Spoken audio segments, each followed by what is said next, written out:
Hindi mayaman, pero maayos akong napalaki ng aking mga magulang, kami at ng kapatid ko. Hindi malayo ang aming edad, yat sabay din kami pumapasok sa eskwelahan. Magaan at masipag sa eskwela ang kapatid ko. Pero kahit ganun, nabaliwala lahat noong nakilala niya si.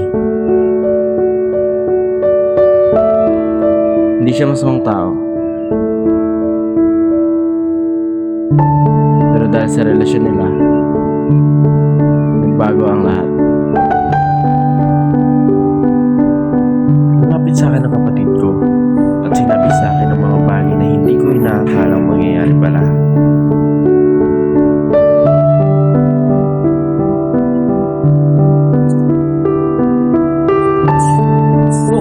Nandito ka na ba? Kanya na? Hindi lang.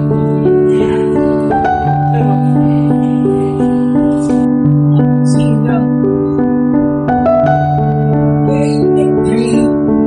Bakit? Ba't ka lang? Buntis ang kapatid ko yung nakasama niya.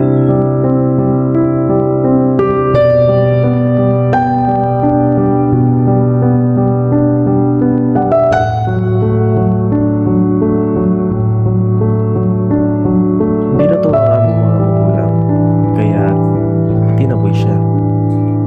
Nag-drop out ang kapatid ko sa eskwela namin simula nun para kumayod sa nabuo niyang pamilya.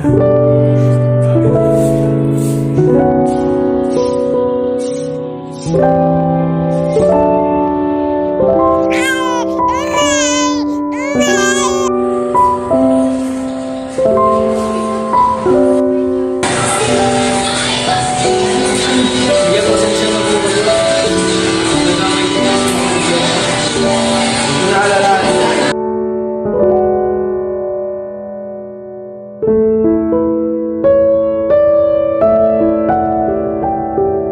Isang araw, meron akong nadaan ng mga nag-graduate sa eskwela namin. At kahit tumanggi man ako, binigyan pa rin nila ako ng flyers.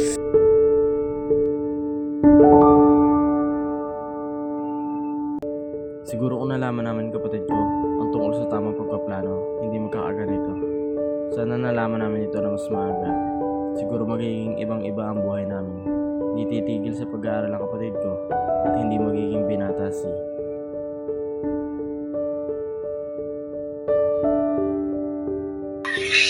Hello, we are Growing Responsibly, an advocating group na binubuo ng kapwa estudyante natin. Pwede po kayo makausap?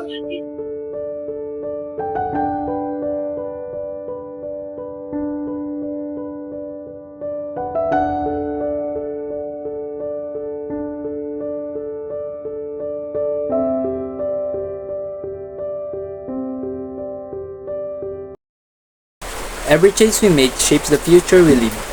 Sometimes, one small decision can change everything for us and for the people we love. Growing responsibly means choosing what is right before it is too late.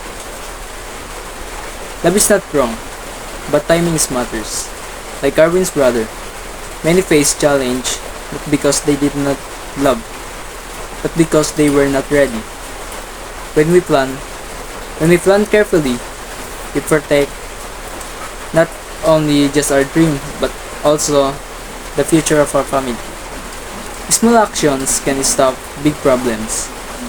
It starts with awareness, learning about family planning, and understanding our responsibilities.